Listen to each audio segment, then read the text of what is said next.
নমস্কাৰ বন্ধুসকল স্বাগতম জনাইছো এটা ইনফৰ্মেটিভ ভিডিঅ' য'ত আপুনি ৰেলৱে ৰিক্ৰুটমেণ্ট বৰ্ড মানে RRBৰ পৰা আপোনালোকে 9000 প্লাছ ভেকেঞ্চি চাব পাৰিব যাৰ কাৰণে এডুকেশ্যন কোৱালিফিকেশ্যন কিমান লাগে আপোনালোকৰ এজ লিমিট কিমান লাগে বেলেগ অৰ্হতা কি লাগে গোটেইখিনি ভিডিঅ'ৰ মাধ্যমত জনাই দিম ভিডিঅ'টো শেষলৈকে চাই থাকিব তো পোনপ্ৰথমে ইয়াতে আপোনালোকৰ পোষ্টৰ নামবোৰ চাব পাৰে যেটো প্ৰথমতে আছে এটো হ'ল টেকনিচিয়ান গ্ৰেড 1 তাৰ কাৰণে আপোনালোকৰ স্যালাৰিটো যেটো ৰাখা হৈছে স্যালাৰি আপোনালোকৰ 29000 ইয়াৰ ষ্টাৰ্টিং স্যালাৰি ৰাখা হৈছে আপোনালোকে এক্সপেৰিয়েন্স আৰু ওয়াৰ্ক টাইম হিচাপে আপোনালোকৰ স্যালাৰিটো বাঢ়ি যাব তাৰ পিছতে এটো আপোনালোকৰ এজ লিমিট যেটো ৰাখা হৈছে এজ লিমিট আপোনালোকৰ 18 ৰ পৰা 36 ইয়াৰ্স ৰাখা হৈছে জেনাৰেল ক্যান্ডিডেটৰ কাৰণে OBC ST SC হলে আপোনালোকৰ 5 ইয়াৰ্স 3 ইয়াৰ্স ৰিলেক্সেশন পাই যাব লগতে আপোনালোকে এটো ভেকেন্সিজ 1100 ভেকেন্সিজ টেন্টেটিভ ভেকেন্সিজ ৰাখা হৈছে তাৰ পিছত দ্বিতীয় নম্বৰ যেটো পোষ্ট আছে এটো হল টেকনিচিয়ান গ্ৰেড 3 তাৰ কাৰণে আপোনালোকে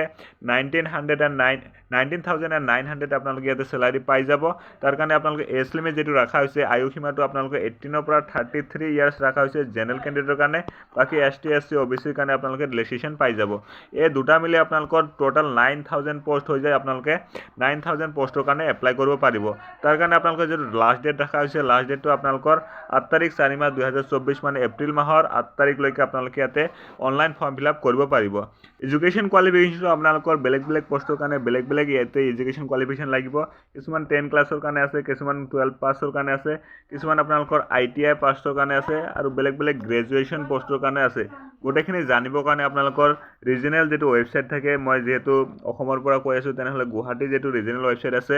www.rrb.guwahati.gov.in এইটো ওয়েবসাইটত গৈ আপোনালোকে ডিটেইলছ নোটিফিকেশনটো চাব পাৰে তাৰ পিছতে আপোনালোকৰ ৰিজাৰ্ভেশন যেটো আছে ST SC OBC ৰ কাৰণে যেখিনি ৰিজাৰ্ভেশন আছে সেম বস্তুটো আপোনালোকৰ ওয়েবসাইটত গৈ চাব পাৰে তাৰ পিছতে আপোনালোকৰ ইয়াতে এপ্লিকেশন ফিজ যেটো আছে এপ্লিকেশন ফিজটো আপোনালোকৰ জেনাৰেল ক্যান্ডিডেট হলে আপোনালোকৰ 500 দিব লাগিব জেনাৰেল ক্যান্ডিডেট নাইবা আপোনালোকৰ EWS যদি হয় তেনেহলে আপোনালোকৰ ইয়াতে 500 পে কৰি আপোনালোকে অনলাইন এপ্লাই কৰিব পাৰিব তাৰ পিছতে আপোনালোকৰ যদি ST নাইবা SC নহলে এক্স সাৰ্ভিসম্যান হয় তেনেহলে আপোনালোকৰ 250 रुपीसত আপোনালোকে এপ্লাই কৰিব পাৰিব নাইবা আপোনালোকৰ যদি ফিমেল ক্যান্ডিডেট আৰু PWD ক্যান্ডিডেট হয় তথাপিও আপোনালোকে 250 रुपीसত ইয়াতে অনলাইন আবেদন কৰিব পাৰিব আৰু এই 250 रुपीसটো আপোনালোকে অনলাইন যোগেদি পে কৰিব লাগিব যাৰ কাৰণে আপোনালোকে UPI মেথড ইউজ কৰিব পাৰে নাইবা আপোনালোকে নেট বেংকিংও ইউজ কৰিব পাৰে তো আজি কান আছিল মানে ভিডিও যদি ভাল লাগিছে ভিডিওটো লাইক কৰি দিব লগতে চেনেলটো সাবস্ক্ৰাইব কৰি দিব thank you so much thanks for watching video দেখাৰ বাবে ধন্যবাদ